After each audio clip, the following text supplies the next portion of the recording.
Hi there, welcome to another King's Daily, and we're in the book of 2 Corinthians, a letter that Paul writes, and focusing in on just one verse, chapter 6, verse 3.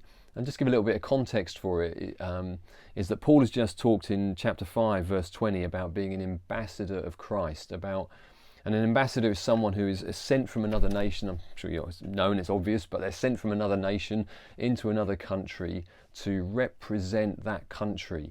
And the values of that country and the message of that country into another place. And Paul recognizes that as an ambassador of Christ, he's representing another. He's been sent by another with this message of reconciliation that he's talked about in chapter 5 as well, as an ambassador. And therefore the way that he lived matters. And I think that's what he's getting at in this verse here in chapter 6, verse 3, where he says that we give no cause for offence in anything, or no cause for a stumbling block, or we're not going to trip people up, he says. The ministry, our service, will not be therefore discredited. In other words, I think he's saying something here about that his life will match the words, the message that he's bringing. His life will not contradict that and cause a stumbling block for people, as they maybe say, well, you're not practicing what you're preaching. You're saying this stuff about Jesus, but your life says another thing. I think he's talking about having integrity in the different areas of our lives, and that it matches our message, practicing what you preach. And one of the ways I try and think about my own life in this is a bit like my life being like a boat, and I want the areas of my life to cohere, that there's an integrity about them. And I look at it like the keel of a boat. That's like my personal, my inner life, my heart life. And a keel is under the water. No one really sees that, but it's integral to the stability of the boat.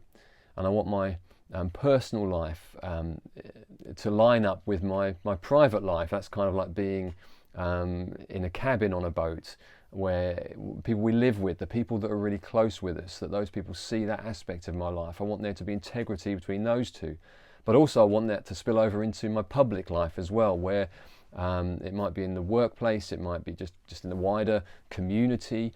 I want those three areas, our public life, my private life, and my personal life, there to be a coherence to it, that I'm the same person behind closed doors as I am out in public. I want those things to match. I don't want to cause a stumbling block for others, or an offence through maybe the way that I might live my life in a contradiction to maybe what I'm saying about who Jesus is and what he's done and the gospel message. And I think this is what Paul's kind of getting at here. And so I guess just reading a verse like that just leads me to pray for God's grace, really, to ask for God's help in that there is an integrity between those areas, that my life wouldn't be a stumbling block to others in the way that I live it, in the way that I speak, but in what I do as well.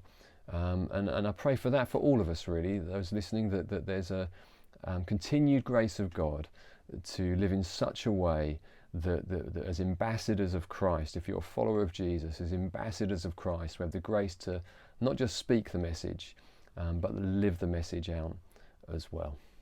So that's my prayer for you today, and good to be with you, and see you again sometime. Cheers. Bye.